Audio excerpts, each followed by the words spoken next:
고금소총과 야담. 노루왕의 의리. 옛날 옛적 갓날 갓적 하늘 땅이 열릴 적에 호랑이가 담배 피우고 까맣같이 말할 적에 강아지의 뿔날 적에 숱하게 귀날 적에 헛누더기 춤출 적에 부지깽이 날뛸 적에 한 임금님이 살았더랍니다. 이 임금님은 노루 사냥을 즐겨해서 틈만 나면 사람들을 많이 데리고 산에 노루를 잡으러 갔습니다. 노루를 잡아도 한두 마리를 잡는 게 아니라 닥치는 대로 마구 잡았던 모양입니다. 얼마나 신명나게 잡는지 한 번 사냥을 갔다 오면 노루를 산더미만큼 잡아왔습니다. 산더미만큼 잡아서 구워 먹고 삶아 먹고 볶아 먹고 그러고도 남아서 노루고기가 대궐의 지천으로 깔렸습니다. 먹다 남은 노루고기가 사방 깔려서 파리가 꿰고 썩어나는 지경입니다. 이래 놓으니 죽어나는 것은 노루나라 노루들이죠. 산에 사는 노루들도 나라가 있었던 모양입니다. 어쨌거나 사람 나라 임금이야 재미삼아 노루를 잡지만 노루나라 노루들이야 어디 그런가요? 목숨이 왔다 갔다 하는 판이죠. 게다가 노루 사냥을 나왔다 하면 한꺼번에 몇십 마리고 몇백 마리고 잡아가니 이러다가는 온 나라의 노루씨가 마르게 생겼거든요. 노루나라 노루왕이 가만히 생각해보니 이거 참 큰일이 나도 여간 난 게 아니란 말씀이에요. 사람이 가만히 두어도 호랑이다 늑대다 해서 노루를 잡는 짐승이 좀 많아요.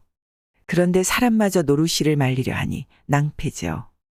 호랑이나 늑대 같은 산짐승은 그나마 딱 저희 먹을 만큼 한두 마리씩만 잡아간다지만 이 사람이란 짐승은 어찌 생겨먹은 것이 먹든지 남든지 재미삼아 자꾸 잡아대니 기가 막히네요. 힘만 세다면야까짓것 이래 주구나 저래 주구나 매일반이니 대판 싸움이라도 붙어본다지만 노루 형편에 감히 꿈을 꾸겠어요. 못 꾸지요. 생각다 못해 노루왕이 사람나라 임금님을 찾아갔습니다. 찾아가서 사정 이야기를 했습니다. 임금님, 우리 노루를 이렇게 닥치는 대로 잡아가니 죽을 지경입니다. 이러다가는 얼마 못 가서 노루씨가 마르고 말 겁니다. 우리가 다 죽고 나면 무슨 수로 노루 사냥을 하겠습니까? 그러니 제발 이제부터 사냥을 그만둬 주십시오. 그래만 주시면 임금님 반찬거리로 한 달에 한 마리씩 노루를 보내드리겠습니다. 사람나라 임금이 들어보니 그도 그럴듯하거든요. 노루씨를 말려버리면 사냥도 못하고 노루 고기도 못 먹을 것 아니에요. 그보다는 노루왕이 보내주는 노루를 마르고 닳도록 먹고 사는 게 나을 것 같더란 말이죠. 그런데 한 달에 한 마리 가지고는 입에 붙일 것도 없겠어요. 안 된다. 한 달에 한 마리로는 어림없다. 그러면 보름에 한 마리씩 보내드리지요. 그것도 안 돼. 열흘에 한 마리씩이면 어떻겠습니까? 그래도 적어. 할 수 없군요. 닷새마다 한 마리씩 보내드리겠습니다. 좋아. 그 대신 약속은 꼭 지키도록 해라. 이렇게 흥정을 하고 노루왕이 산으로 돌아왔습니다. 자기 나라로 돌아와서 노루 백성들을 모아놓고 설득을 했습니다. 사실은 사람 나라 임금을 만나 이만저만한 약속을 했는데 일이 이렇게 됐으니 우리끼리 제비를 뽑아서 닷새마다 한 마리씩 노루를 사람 나라에 보내는 수밖에 없다. 노루 백성들도 듣고 보니 그럴 수밖에 없겠거든요. 어차피 사람과 싸워 못 이길 바에야 사냥을 당하는 것보다는 저희 손으로 한 마리씩 바치는 게 낫겠단 말이에요. 그래서 닷새마다 한 번씩 제비 뽑기를 해서 뽑힌 노루를 사람 나라에 보냈습니다. 그러니 사람 나라 임금도 사냥을 안 오더래요. 사냥을 안 오니까 전처럼 날마다 벌벌 떨면서 사는 일은 없어졌죠.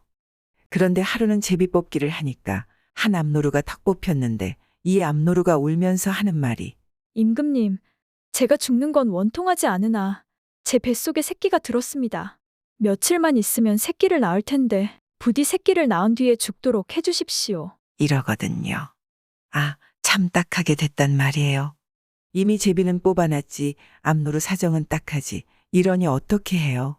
다른 노루를 보고 누가 이 암노루 대신에 죽으러 가겠느냐? 하니까 아무도 나서는 노루가 없었습니다. 나서면 죽을 판인데 어느 노루가 선뜻 나서려고 하겠어요. 그래서 할 수 없이 노루왕이 나섰습니다. 노루왕이 암노루 대신 죽으러 갔습니다. 사람 나라 임금이 턱 보니까 그날은 노루왕이 죽으러 왔거든요. 이번에는 내가 제비에 뽑혔느냐? 그게 아니라 새끼 벤 암노루가 뽑혔는데 그 암노루가 새끼를 낳고 죽도록 해달라고 빌기에 대신 죽으러 왔습니다. 다른 노루를 보내지 왜 네가 왔느냐? 너는 왕이 아니냐? 왕이기 때문에 온 것입니다. 백성들 목숨을 지키는 게 왕의 도리가 아닙니까? 그 말을 듣고 사람나라 임금님이 크게 깨달았습니다. 짐승나라 왕의 의리가 저렇거늘 하물며 사람나라 임금이 되어서 새끼 벤 짐승이고 뭐고 닥치는 대로 잡아먹고 산 것이 부끄러웠습니다. 아이고 내가 이래서는 안 되겠다 하고 그날부터 마음을 아주 고쳐먹었습니다. 노루왕을 잘 대접해서 그냥 돌려보내고 그 다음부터는 노루를 절대 안 잡아먹기로 했다는 거예요. 그래서 노루나라 노루들은 걱정 없이 잘 살았답니다. 저승사자도 논란가난 한 300년 거슬러 올라가서 그 옛날 어떤 시골에 참 가난한 노총각이 하나 살았습니다. 어려서 부모를 다 여의고 정강이가 빨갈 때부터 남의 집 머슴살이를 하다 보니 뭐 가진 게 있어야죠. 몸뚱이 하나만 믿고 사는 거예요. 그러다가 나이 30이 넘었는데 장가를 갈 수가 없었습니다. 집도 한 칸 없이 맨몸으로 사는 처지에 무슨 색시를 얻겠나 말이에요. 다른 사람이 보다 못해 어디서 과부를 하나 업어다가 장가를 들여줬습니다. 과부를 하나 업어다가 장가를 들긴 했는데 먹고 살 일이 태산이거든요. 뒷산기슭에 얼기설기 움막을 하나 짓고 솥단지 하나 걸어놓고 그냥 사는 거예요. 종일 남의 집일 해주고 보리고 콩이고 닥치는 대로 한 줌 얻어다가 끓여 먹고 사는 거죠. 있으면 먹고 없으면 굶고 이렇게 살았습니다. 살다가 첫 아이를 턱 낳았는데 하필 보릿고개에 낳았습니다. 옛날에는 보릿고개에 딸내 집에도 안 간다는 말이 있거든요. 그만큼 먹고 살기 어렵다는 얘기죠. 그럴 때 아이를 턱 낳아놨으니 참 기막힐 것 아니겠어요. 아내는 아이를 낳고 기진맥진해서 누웠는데 미역국은 고사하고 보리죽 한 사발도 끓여줄 것이 없거든요. 게다가 남들 다 자는 한밤중에 아이를 낳았습니다. 밝을 때 같으면야 이웃에 다니면서 보리든 기장이든 얻어다 끓여 먹일 텐데 이건 한밤중이라 그럴 수도 없었습니다. 행여 먹다 남은 곡식이 한 줌이라도 붙어 있을까 하고 동마다 뒤지고 다니는데 그게 죄다 텅텅 비었습니다. 그러다가 어느 독을 들여다보니까 밀가루가 바닥에 조금 붙어 있단 말이에요. 독을 거꾸로 들고 밀가루를 탁탁 털어내니까 반 줌이나 나오는데 그걸 솥에 넣고 물을 부어 끓이는 거예요. 멀건 수제비를 끓여서 아내한테 갖다 주었는데 그게 어디 입에 들어가나요? 그따위 걸 먹은들 산모가 기운을 차릴 수가 있나요? 먹은 둥 마는 둥 그냥 탈진해서 쓰러져 있었습니다. 남편은 저도 며칠 굶은 판에 멀건 수제비 한 숟갈 못 먹고 밤새 그 난리를 쳐놨으니 못 베길 도리가 없는 거죠. 밀가루 독을 안고 그대로 나자빠져서 그냥 잠이 들었습니다. 그 몰골이 참 흉했습니다. 머리는 쑥대밭이요. 옷은 갈기갈기 찢어졌는데 얼굴은 며칠 굶어 누렇게 뜬 것이 독을 하나 끌어안고 자빠졌으니 그게 야차 몰골이지 사람 몰골은 아니거든요. 이때 아내는 실신을 해서 숨이 오락가락했습니다. 사람의 숨이 오락가락하면 저승사자가 오게 돼 있단 말이에요. 저승에서 저승사자가 그것도 셋씩이나 왔습니다. 아내가 실신을 해가지고도 어렴풋이 뵈는 게 있었던 모양이에요. 가만히 보니 저승사자 셋이 문 밖에 와서 어른어른하거든요. 아이고, 이제는 죽었구나. 저승 갈 일만 남았네. 하고 탄식을 하는데 저승사자는 저희들끼리 의논을 하는 거예요. 아, 우리가 저런 안악 하나 잡아가려고 셋씩이나 들어갈 게 뭐 있어? 까짓것 손만 탁 갖다 대면 끌려올 것을. 막내 사자야, 내가 들어가 잡아오너라. 이렇게 의논을 하더니 막내 사자가 썩 들어왔습니다. 그런데 문지방을 탁 넘다 말고 아이고, 이게 뭐야? 하고 그만 기절초풍을 해서 도로 나가버렸습니다. 아, 난 못 들어가겠어. 내 저승사자 수백 년에 저런 물꼬를 처음 보는데 머리는 쑥대밭 같고 옷은 갈기갈기 찢어지고 얼굴은 누렇게 뜬 것이 독을 끌어안고 자빠져 있어. 저런 놈을 어찌 타넘고 들어가란 말이오? 남편이 지쳐서 자빠져 자는 걸 보고 그러는 거예요. 몰골이 하도 흉측하니까 저승사자도 놀란 거예요. 에이, 이놈아! 명색이 저승사자라는 놈이 담이 그리 작아서야 못에 쓰겠느냐? 저리 비켜라. 내가 가마. 이번에는 둘째 사자가 큰 소리를 치면서 들어오는 거예요. 그런데 이놈도 문지방을 넘다 말고 아이쿠! 하더니 그만 뒤로 발랑 나자빠져 버렸습니다. 너무 놀라서 말이지요. 생전 듣도 보도 못한 것이 문지방을 베고 놓았는데 너무 흉측해서 어떻게 할 수가 없단 말이죠. 대체 뭐가 있기에 그리 소란이냐? 첫째 사자가 용기를 내어 문지방을 밟았는데 이놈도 못 들어왔습니다. 사지를 벌벌 떨다가 그냥 나가버렸습니다. 야, 엄청난 놈이 누웠구나. 얘들아, 안 되겠다. 날 새기 전에 어서 가자.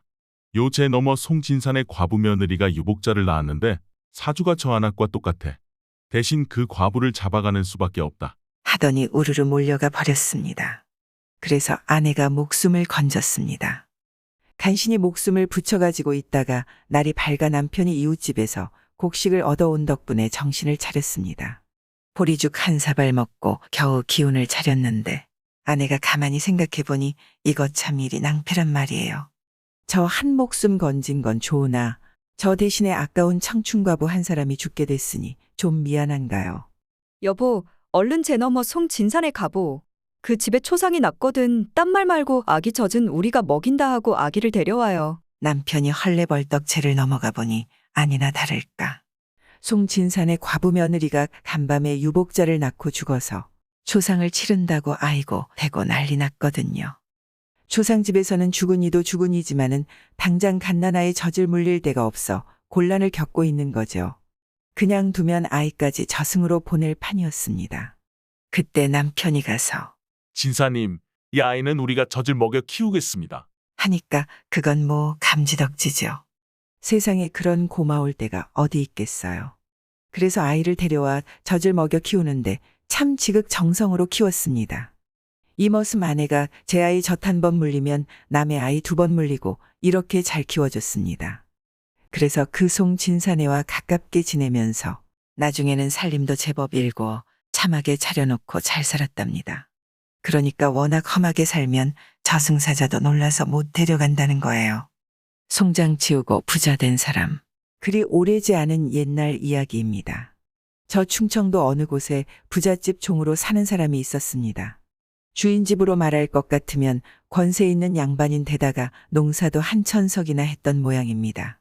그런 집에서 종노릇하면서 살았는데 한 번은 주인 심부름으로 서울에 가게 됐습니다. 서울의 주인 양반의 친척 되는 이가 사는데 벼슬이 참판이나 돼서 아주 떵떵거리고 살았습니다. 그 집에 쌀을 두어 감아 져다 주는 심부름을 하게 됐거든요. 그래서 이 사람이 쌀을 두어 감아 짊어지고 서울에 가서 참판댁에 갖다 주니까 그 집에서 내려갈 때 노자나 하라고 돈성량을 주었습니다. 이 사람이 돈성량을 받고 보니 집에 있는 아내와 자식 생각이 난단 말이에요. 때는 엄동설한인데 옷이라고 헛옷을 걸치고 벌벌 떨고 있을 식구들 생각하니 그 성량을 그냥 가지고 갈 수가 있나요? 저작거리에 가서 식구들 옷을 샀습니다. 옷을 사고 나니 돈이 한 푼도 없었습니다. 그래서 빈손으로 내려오는 거예요. 집에까지 가자면 한 며칠은 걸리는데 수중에 돈이 한 푼도 없으니 딱하게 됐습니다. 어느 집에 고 가서 염치 불구하고 하룻밤 쉬어 가자고 해도 어디 한 군데 받아주는 데가 없었습니다. 옛날에는 황혼에 과객을 내쫓는 법이 없었다지만 그것도 긁게나 읽는 선비들 말이지 남의 집 종살이하는 사람은 어디 가나 괄시밖에 마련이었거든요. 날은 저물고 갈 곳은 없고 해서 여기저기 헤매다가 어느 곳에 가니까 번듯한 집이 있었습니다. 쫓겨날 때 쫓겨나더라도 사정해보는 수밖에 없다 하고 문 밖에서 지나가는 사람인데 헛간이라도 좋으니 하룻밤 쉬어갑시다. 하니까 천만 뜻밖에도 아주 반가워하면서 들어오라고 그러더란 말이죠. 다른 식구는 없고 나이 지긋한 안악이 혼자 있는데 들어가니까 더운 밥 짓고 술도 한 잔 곁들여서 아주 대접을 잘해주었습니다. 그러고 나서 손님께 한 가지 청이 있는데 들어주시겠습니까? 이러거든요. 무슨 청인지는 모르지만 거절을 할 수가 있나요? 이렇게나 신세를 지고서 무슨 일인들 못하겠습니까? 말씀만 하십시오. 했더니 건넌방으로 데려가서 윗목에 덮어놓은 거적을 탁 들추는데 거기 송장이 하나 있었습니다. 웬 선비가 죽어서 거적을 덮어놓았더란 말이에요. 그저께 저녁에 지나가던 선비가 우리 집에 와서 잤는데 자다 말고 갑작스럽게 죽었습니다. 아무래도 연병에 걸려 죽은 듯하여 가장과 다른 식구가 모두 몸을 피하고 저 혼자 이 너른 집을 비울 수 없어 지키고 있었습니다. 청이라는 건 다른 게 아니고 이 송장을 좀 치워주십시오. 하는데 듣고 보니 참 딱했습니다. 연병이라고 하면 돌림병이니 잘못 건드렸다가는 다 죽거든요.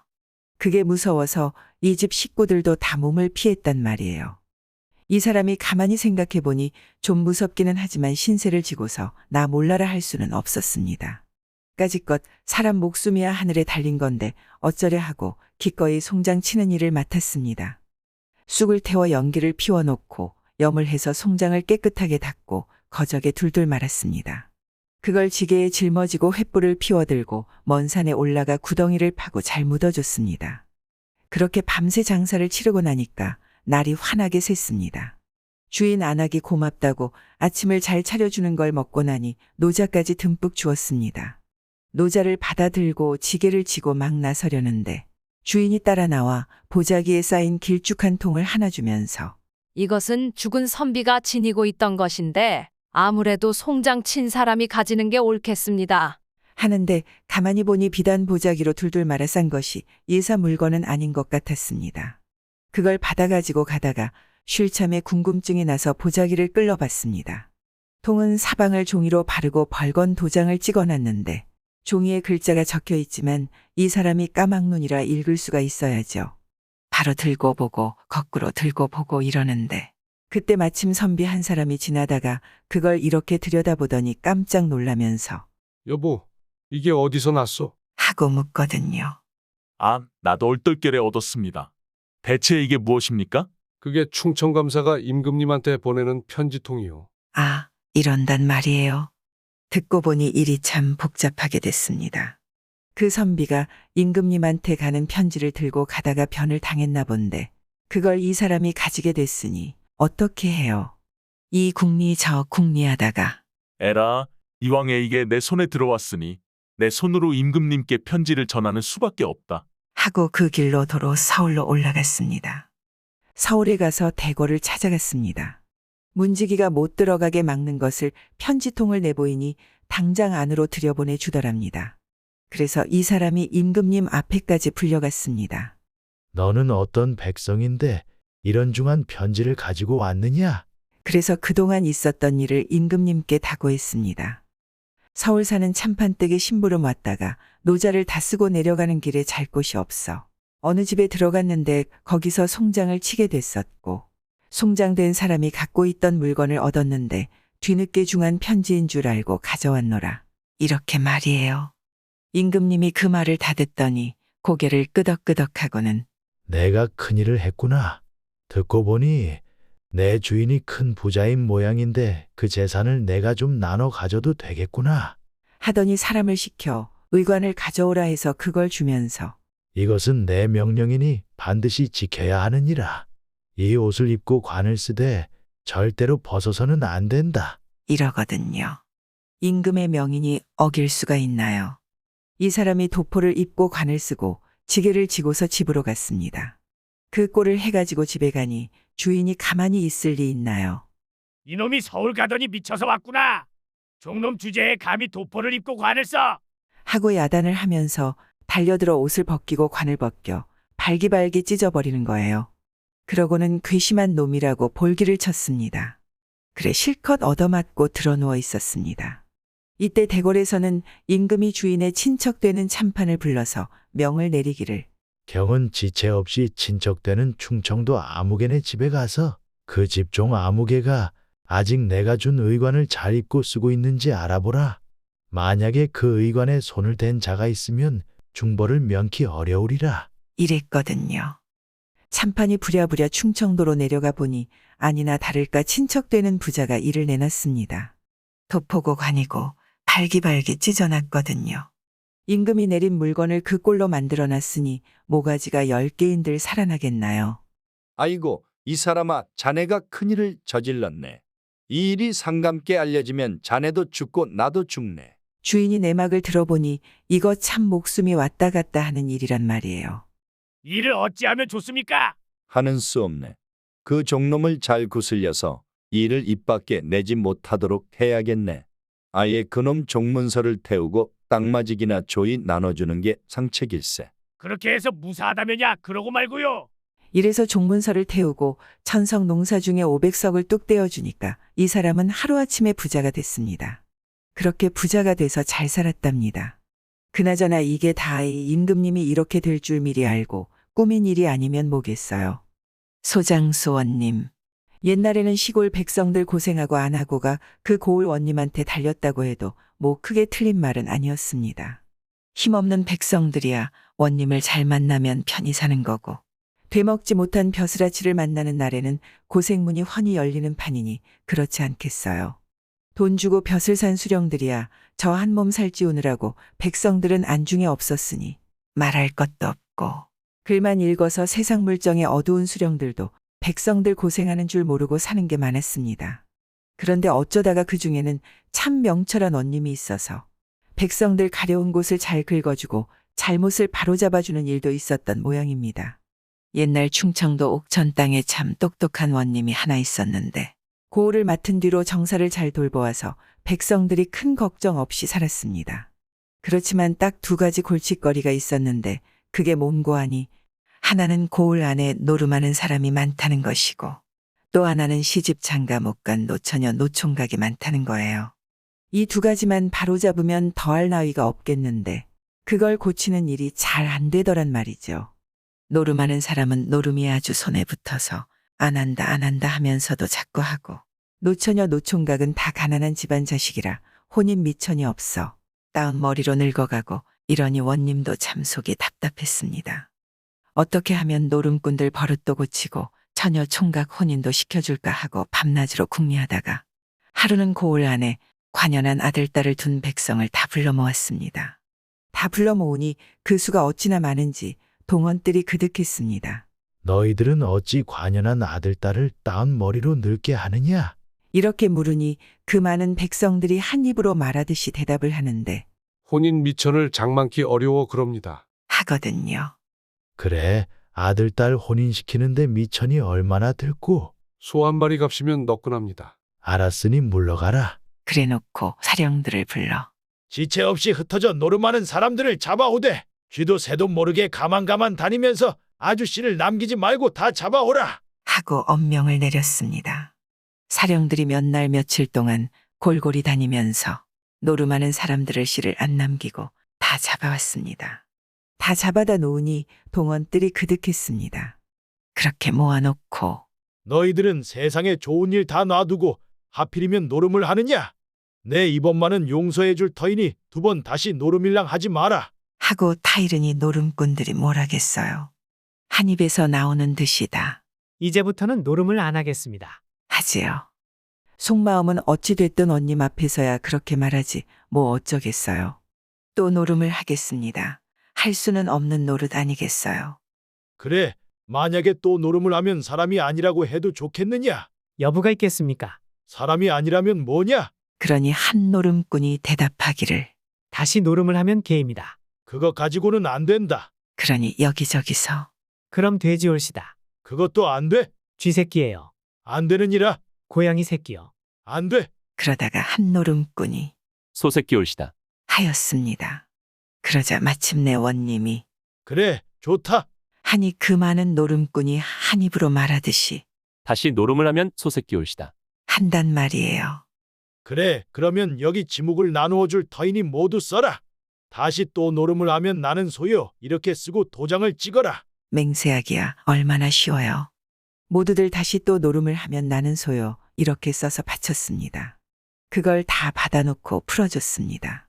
그래놓고 달포쯤 있다가 또 사령들을 불러서 명을 내렸습니다.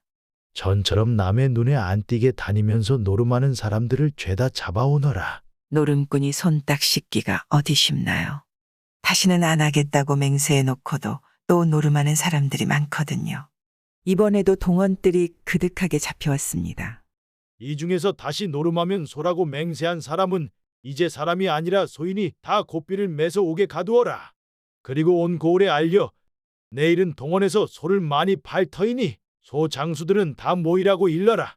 이게 소문이 나니까 이튿날에는 소장수고 아니고 간에 온 고을 사람들이 구경하러 왁자하게 모였습니다.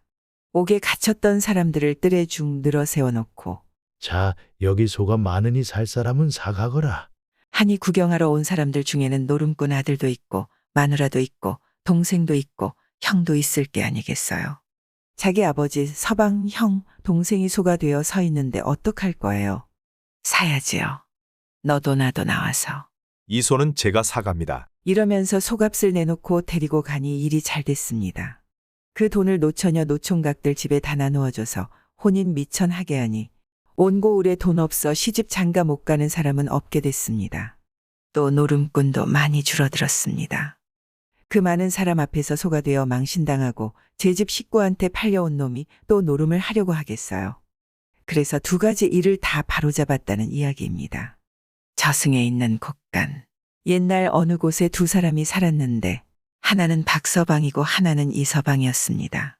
그런데 이 두 사람 성질이 딴판이었습니다.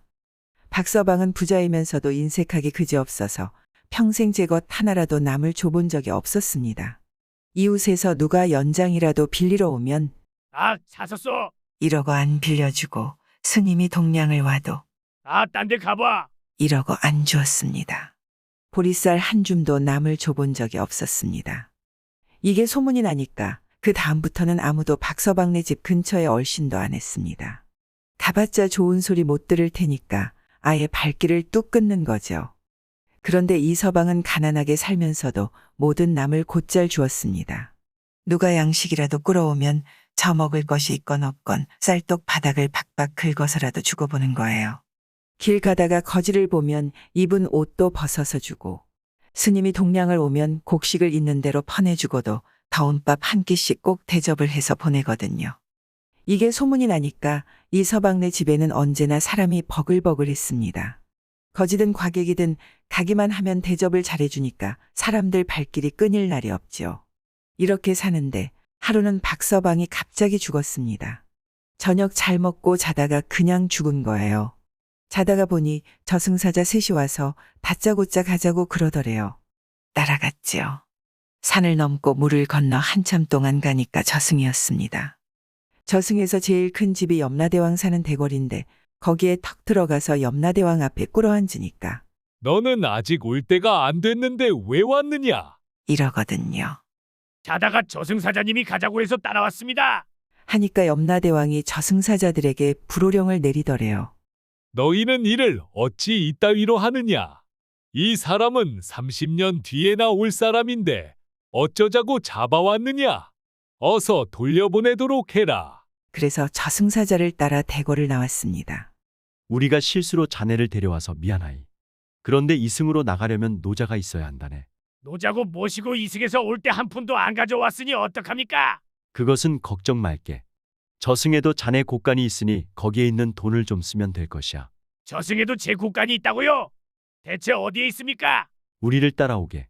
저승사자를 따라갔더니 아닌 게 아니라 곳간이 즐비하더래요. 큰 것도 있고 작은 것도 있는데 자기 곳간에 가보니 이건 뭐 손바닥만 한 것이 다 찌그러져 가는 곳이었습니다. 들여다보니 더 어처구니가 없었습니다. 아무것도 없고 달랑집 한 단뿐이었습니다. 제 곳간은 왜 이 모양이랍니까? 쳇, 자네는 이승에서 어지간히 인색했던 모양이로군. 저승 곳간에는 이승에서 남을 준 것이 그대로 쌓인다네. 자네는 평생 집 한 단밖에 남을 준 것이 없나 보군. 가만 생각해보니 언젠가 이웃사람이 삼태기를 빌리러 왔기에 만들었어. 하면서 집 한 단 던져준 일이 있거든요. 그것 말고는 남한테 준 게 없었습니다. 그러니 곳간이 그 모양이죠. 이럴 줄 알았으면 적선 좀 하고 살걸. 뒤늦게 뉘우쳤지만 소용이 있나요? 노자를 구해야 이승으로 돌아갈 터인데 저승 곳간에는 찬바람만 휘밍 도니 어떻게 해요? 노자가 한 푼도 없으니 이제 어떻게 합니까? 할 수 없지.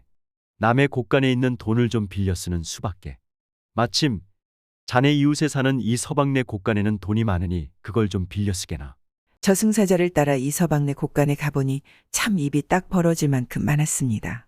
곳간도 으리으리하게 큰데 그 안에 돈이고 양식이고 옷이고 자잘한 물건이고 잔뜩 쌓였습니다.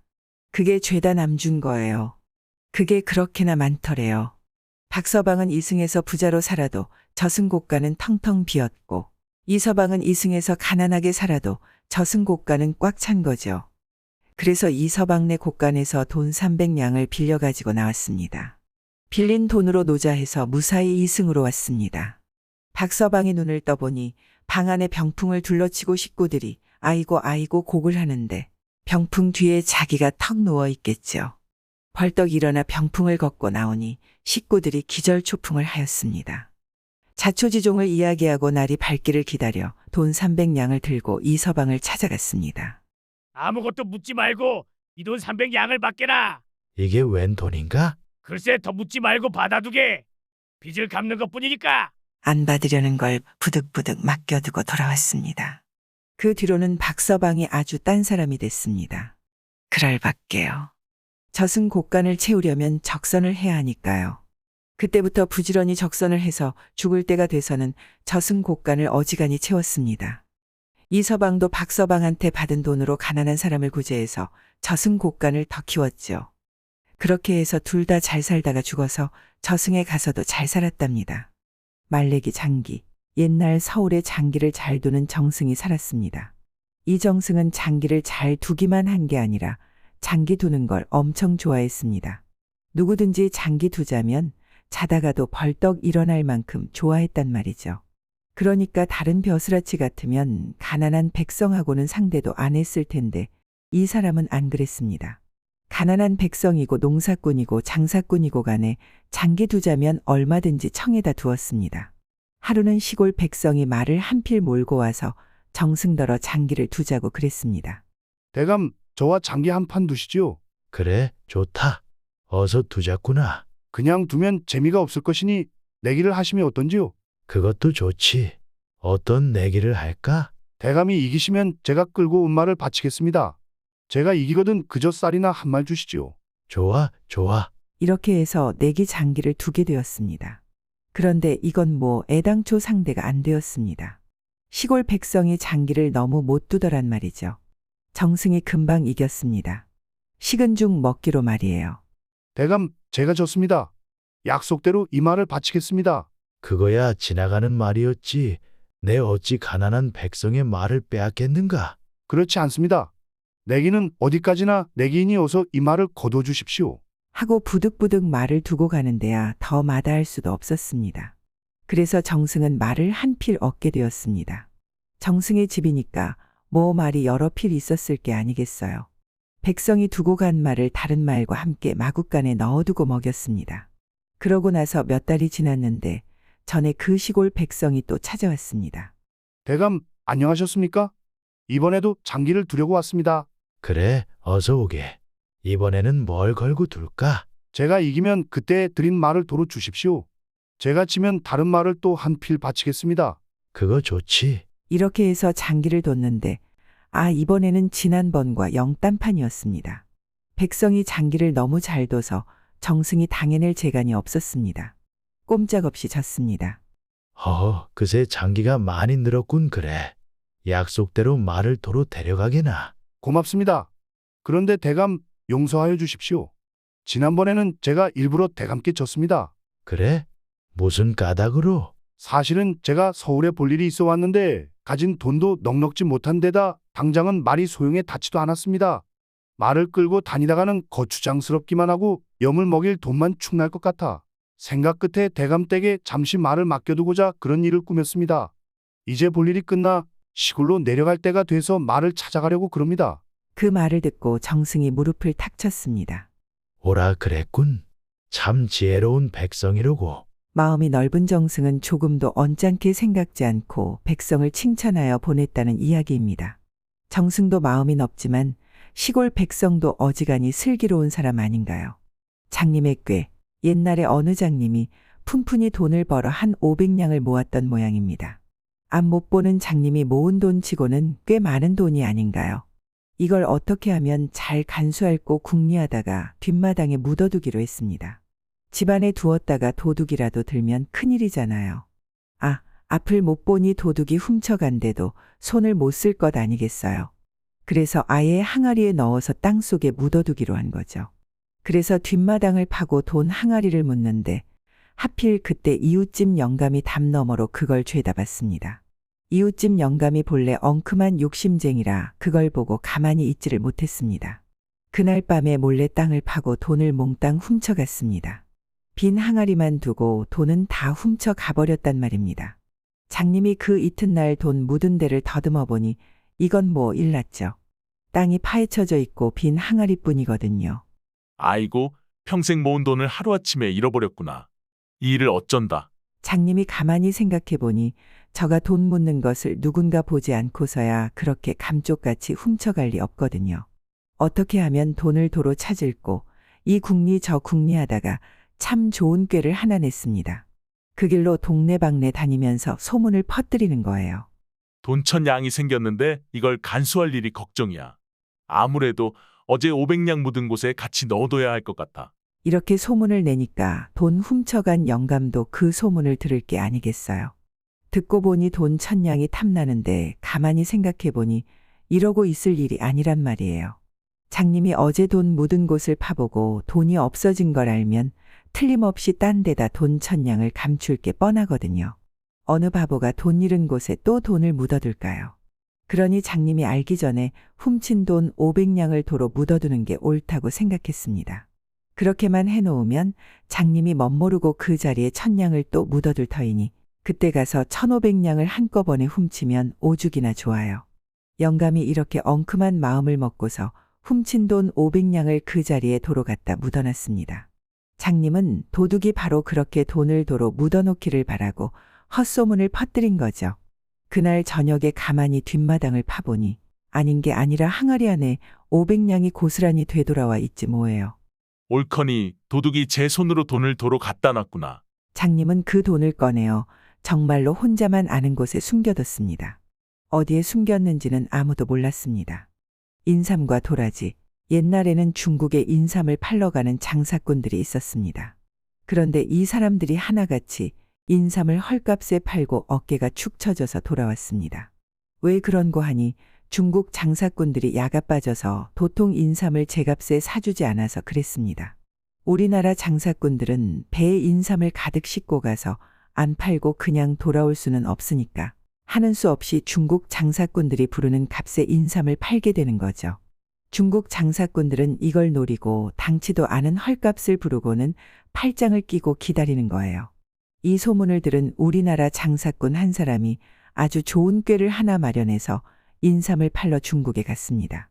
배를 2척 가지고 가는데 한 배에는 인삼을 가득 싣고 다른 배에는 도라지를 가득 실었습니다. 그러고는 중국에 턱 가서 인삼을 내놓고 딱 제값에 반밖에 안 되는 2냥에 팔겠다고 그랬습니다. 인삼 한 뿌리의 넉량은 받아야 제값인데 말이에요.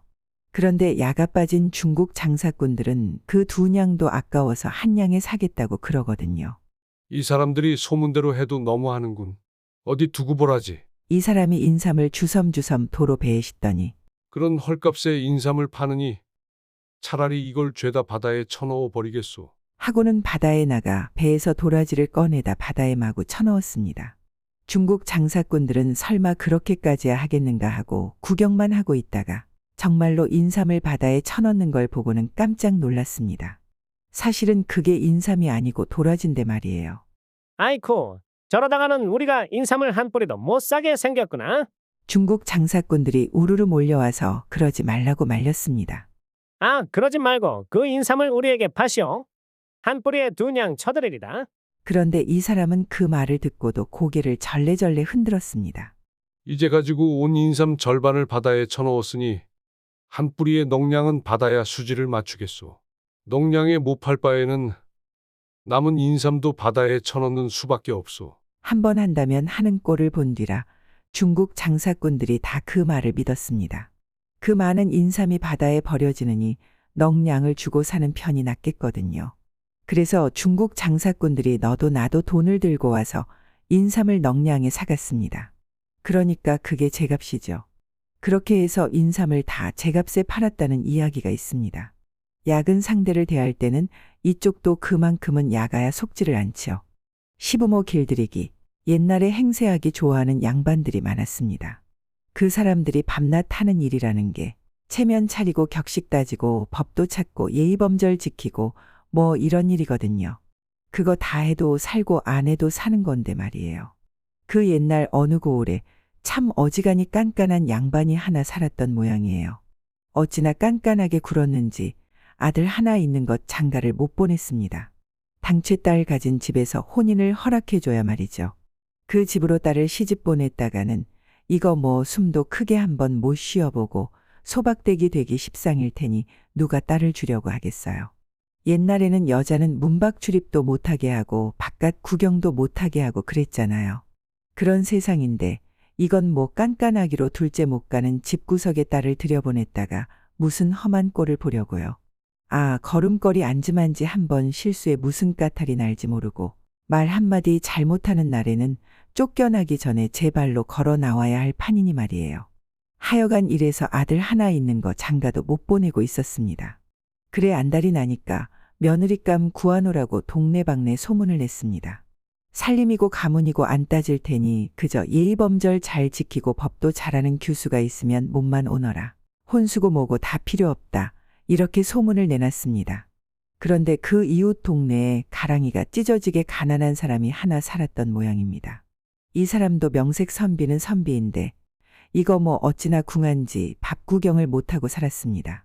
그런 판국에 체면이고 격식이고가 어디 있겠어요. 그냥 닥치는 대로 사는 거죠. 봉제사를 하려니 돈이 있나 젖빈객을 하려니 밥이 있나요. 아 체면치레도 내 입에 밥술이나 들어간 뒤에 하는 거지. 당장 내 코가 10대짠데 무슨 얼어 죽을 체면은 체면이겠어요. 하여간 이래서 목구멍을 포도청으로 알고 그냥 되는 대로 산단 말이에요. 이 집에 나이 찬 딸이 하나 있었습니다. 이 딸이 하루는 부엌에서 죽을 쓰는데 밥 지을 양식이 없으니까 나물죽을 쓰는 거예요. 제 어머니 아버지가 방에서 뭘 두런두런 하거든요. 그걸 가만히 들어봤습니다. 들어보니 남도 아니고 제 일로 걱정 반 의논 반을 하고 있더란 말이죠. 여보, 저 애가 나이 저만하니 인제 시집을 보내야 하잖겠어요? 그걸 누가 몰라? 쥐뿔이나 있어야 시집을 보내든 말든 하지. 건넌 마을 참봉댁에서 며느리감을 구한다는데 숟가락 하나 소용없대요. 몸만 와달라는 거예요. 아서요 아서. 그 집이 어떤 집인지 모르고 하는 소리요? 밤낮 예의범절 찾고 법도 지키느라고 편할 날이 없는 집 아니요? 저 아이를 그 집에 보냈다가는 사흘도 못 가 쫓겨날 거예요. 이렇게 의논하는 소리를 딱 들었습니다. 딸이 그 길로 방에 들어가서 다짜고짜 졸라댔습니다. 어머니 아버지, 저를 그 참봉댁에 보내주세요. 예, 너 그게 무슨 말이냐? 변변하게 배운 것도 없는 내가 그 별난 집에 가서 당할 성시푸냐? 그런 걱정 마시고 보내주기나 하세요. 그거 참 맹랑하구나. 제가 부득부득 가겠다는 걸 어찌 말려요. 보내기로 했죠. 중신아비를 시켜서 말을 넣으니 저쪽에서는 감지덕지죠. 안 그래도 당최 혼산말 들어오는 데가 없어서 아들 하나 있는 걸 몽달 귀신 만들게 생겼다고 걱정이 늘어진 판국 아닌가요. 그러던 차에 살림이야 있건 없건 그래도 명색 선비 가문에서 딸을 주겠다니 참 황감한 일이지 뭐예요. 그래 나를 받고 혼례를 올리는데 이 집 딸은 혼수라고 아무것도 안 가져가고 달랑 칼 도마에 배보자기 하나만 들고 시집을 갔습니다. 아, 쥐뿔이나 있어야 가져가죠. 무 배추 써는 칼, 그 칼질하는 도마, 그리고 배보자기. 그게 다였습니다. 자, 이렇게 해서 그놈의 집 며느리가 되었습니다. 옛날에는 새 며느리가 들어오면 아침 일찍 시어른께 문안을 드리는 법이 있었습니다. 그것도 꼭두 새벽에 온갖 몸단장 다 하고 큰 절을 올리는 거죠. 그게 말이 쉽지 참 힘든 일이거든요. 이 시아버지 되는 사람이 인제 그 문안을 받겠다고 식전 대바람에 일어나 의관을 다 갖추고 보료 위에 떡 앉아서 기다린단 말이에요. 예의범절에다 법도 좋아하는 양반이니 그럴 밖에요. 아, 그런데 아무리 기다려도 며느리가 안 왔습니다. 무슨 배짱인지 첫날부터 콧배기를 안 보였습니다.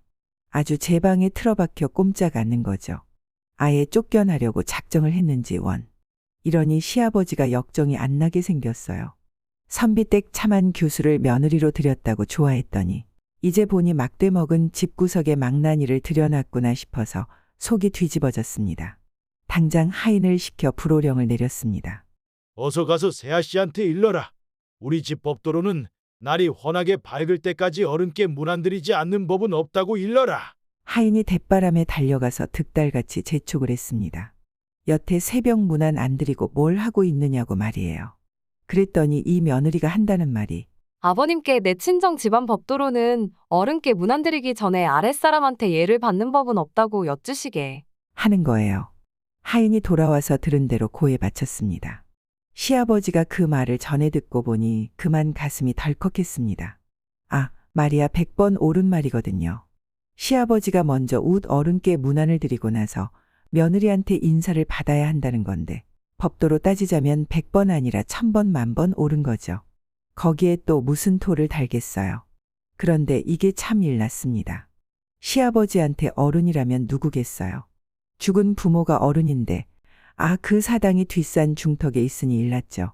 옛날에는 사당을 다 그렇게 먼 데다 지었거든요. 며느리한테 문안 인사받으려면 아침마다 뒷산에 올라가 사당에 모신 조상을 뵙고 내려와야 할 판이었습니다. 그래도 며느리 말이 옳은데 어째요. 이놈의 시아버지가 조상을 뵙는다고 미끄러지고 자빠지며 산을 기어 올라가서 사당 문을 열어놓고 절을 하고 나서는 또 미끄러지고 자빠지며 산을 내려오니 참 안 할 말로 죽을 맛이거든요. 그렇게 기진맥진해서 돌아와 보료 위에 푹 처박혀 있으면 그제야 며느리가 꽃같이 단장에 가지고 들어와서 절을 하였습니다. 이러기를 한 사나흘 하고 나니 그만 기가 다 질렸습니다. 이러다가는 제 명에 죽을 것 같지도 않단 말이죠. 그래 하루는 며느리가 와서 문안 인사드리는 것을 붙잡아 놓고 예, 내가 내 절 받으려다가 지레 죽겠다. 이제 그 문안이고 뭐고 그만두는 게 어떠냐? 하고 사정사정했습니다. 그랬더니 이 며느리 하는 말 좀 들어보소. 아니, 법도를 아시는 아버님께서 그 무슨 말씀이십니까? 제 친정 집안 법도로는 세 사람이 들어오면 적게 잡아 3년 문안입니다. 가만히 들어보니 이게 사람 잡을 말이거든요. 앞으로 3년 동안 제가 문안을 들겠다는 말이고 그 말이 3년 동안 눈이 오나 비가 오나 꼭두 새벽에 뒷산 사당을 오르내리라는 말이니 이게 사람 잡을 일 아니고 뭐예요? 아이고 얘야, 그런 말 말아라. 예의범절도 좋고 법도도 좋지만 사람이 살고 봐야지. 그놈의 문안인지 문밖인지 내일부터 당장 그만두어라. 정 그러시다면 아버님 뜻대로 하겠습니다. 이렇게 해서 아침 문안을 안 하게 되었습니다. 그 깐깐하니 법도 찾는 집에서 며느리 아침 문안을 사나흘 만에 그만뒀단 말이죠. 그러고 나서 얼마간 탈 없이 지냈는데 조상 제사 모실 날이 다가왔습니다. 며느리 재간으로 어찌어찌해서 아침 문안이야 그만뒀다지만 그놈의 체면 차리는데 코가 꿰인 집에서 제사를 그냥 편하게 모실 리 있나요? 며칠 전부터 격식 따지고 법도 찾느라고 아주 난리가 났습니다. 마당에 지푸라기 하나만 얼씬해도 부정 탄다고 고래고래 고하며 부엌 아궁이에 타다 남은 잔솔가지 하나만 남아있어도 정갈지 못하다고 타레타레 타박이었습니다.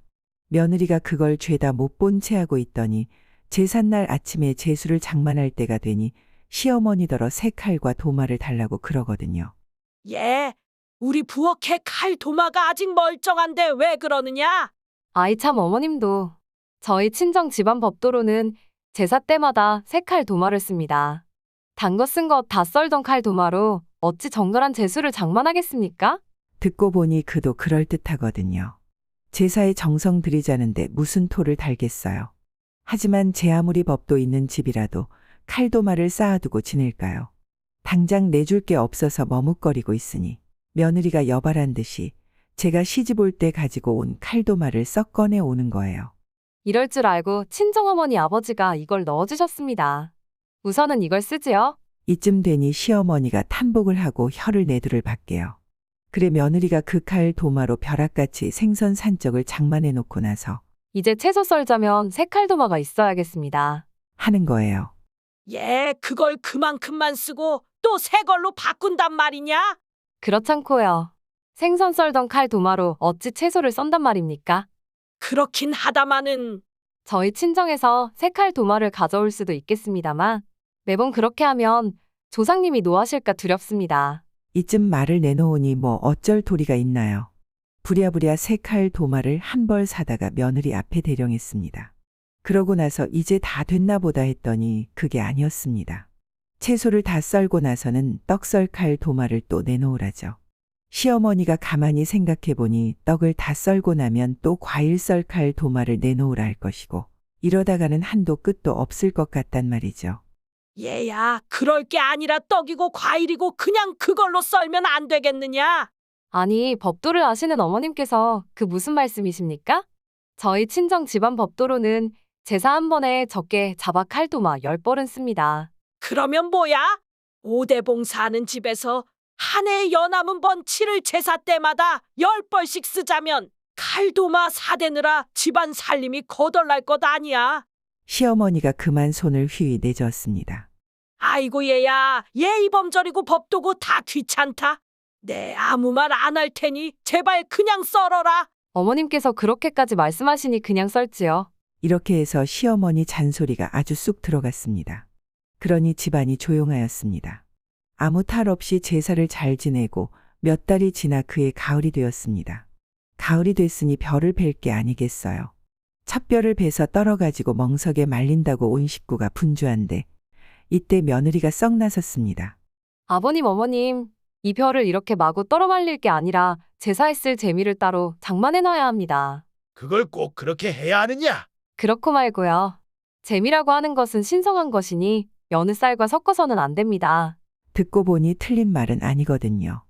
제사에 쓸 쌀을 따로 장만하자는데 누가 말려요. 법도 따지기 좋아하는 집에서 말이에요. 그도 그럴듯하구나. 그럼 어떻게 해야 하느냐? 저희 친정 집안 법도로는 한 상에 한 말씩 미리 떨어서 배보자기에다 말리는데 초원관, 아원관이 맞잡고 흔들어 말립니다. 초원관이면 시아버지요. 아원관이면 시어머니거든요. 그러니까 시아버지, 시어머니가 배보자기에다가 벼를 한 말씩 올려놓고 그걸 들고 서서 흔들어가며 죄다 말려야 한다는 말이에요.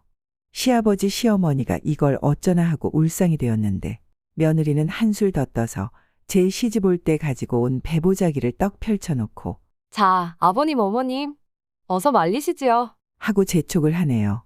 아, 제사가 10쌍이면 쌀이 10마리인데 그놈의 것을 이틀씩 사흘씩 배보자기에 올려놓고 흔들어 말리라니 배견할 재간이 있나요?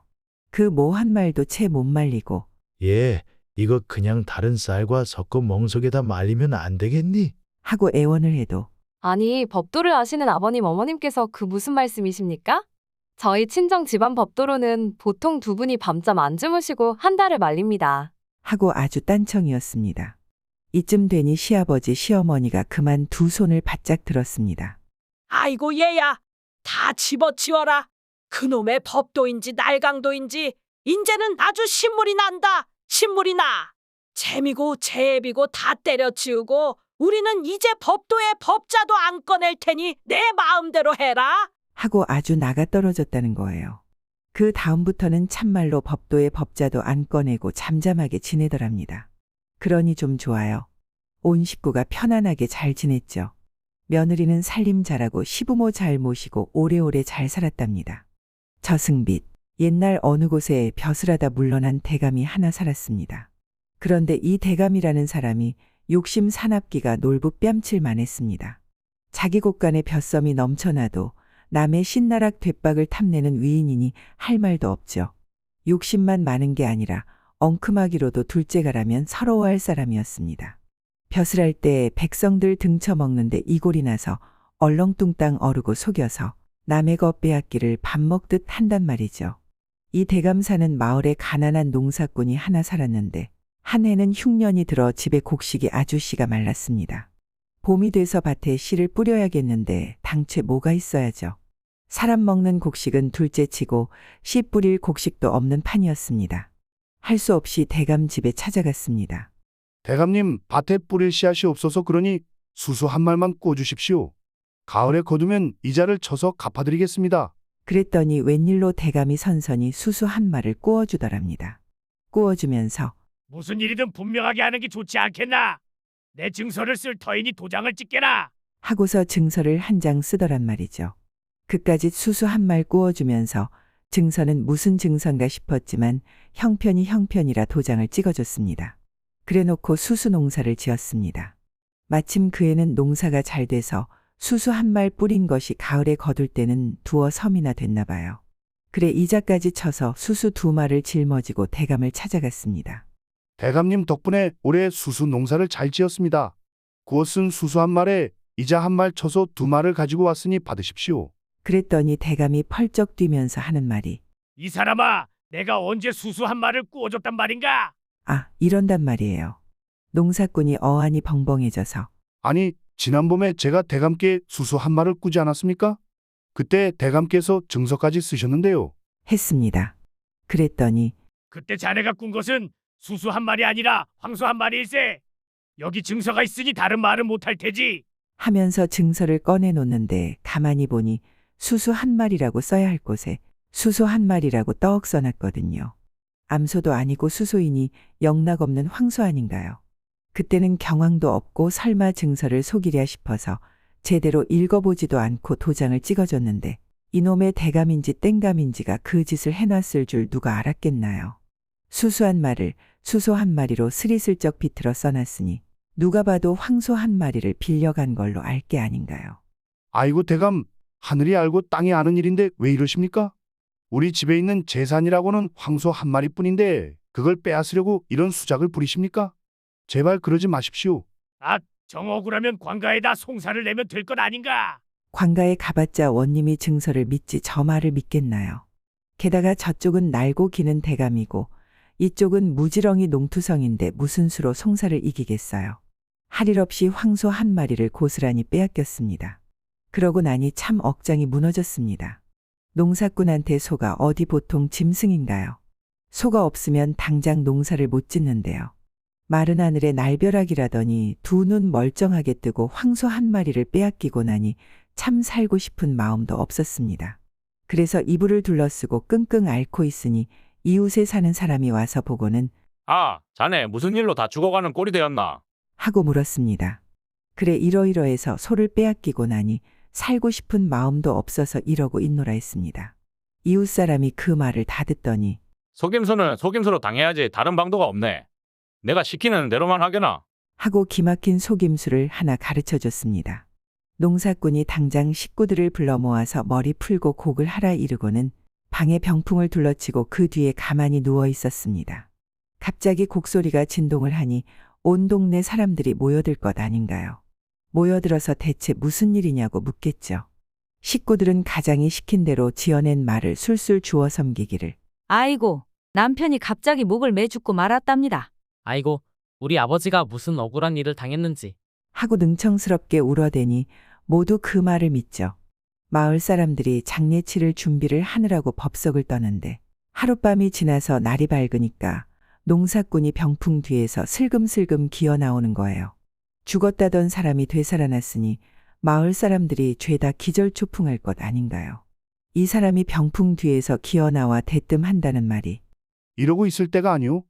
어서 가서 대감님 좀 모셔오. 한시바삐 저승 기별을 전해야 하오. 하거든요. 마을 사람들이 대감한테 달려가서 그대로 고해 바쳤죠. 대감이 기별을 받고 보니 가슴이 뜨끔했습니다. 안 그래도 농사꾼이 목매 죽었다는 소문을 듣고 뒤가 캥겼는데 죽었다던 사람이 살아나서 저승 기별을 전한다니 마음이 편할 리 있나요? 슬슬 겁이 난단 말이에요. 도둑이 제발 저리다고 평생 남 못할 짓만 하고 살았으니 그럴만도 하죠. 대감이 농사꾼을 찾아가서 자네는 무슨 일로 나를 오라가라 하는가? 저승 기별이라는 것도 뭔가? 하고 짐짓 점잖게 물었습니다. 농사꾼이 하는 말이 제가 죽어서 저승에 가지 않았겠습니까? 그런데 염라대왕님이 아직 올 때가 안 됐다고 하시면서 도로 돌려보내더이다. 그런데 조용히 여쭐 말씀이 있습니다. 하면서 대뜸 대감을 방으로 끌고 들어가는 거예요. 그러고 나서 능청을 떨기 시작하는데 저승에 가서 대감의 아버지를 만나고 왔다고 그러거든요. 뭐라고? 우리 아버지를 만나고 왔단 말이지? 예, 노대감께서는 아직 저승에 들지 못하고 저승문 밖에서 집신을 삼아 팔고 계십디다. 우리 아버지가 집신 장사를? 글쎄 그렇다니까요. 저더러 돈을 좀 빌려달라기에 하도 딱 해서 빌려드리고 왔지요. 아니, 자네가 무슨 돈이 있어서? 대감께서는 잘 모르시겠지만 저승에는 사람마다 곡간이 하나씩 있어서 거기에 돈이고 곡식이고 다 들어있거든요. 자네 저승 곡간에 있는 돈을 빌려드렸단 말이지? 그래, 얼마나 빌려드렸나? 500냥을 빌려드렸지요. 노대감 말씀이 그 빚은 이승 가서 대감께 받으라고 그러십디다. 뭐라고? 우리 아버지 저승 빚을 내가 갚으라고? 그리 안 하시면 가만 안 두겠다고 그러시던데요.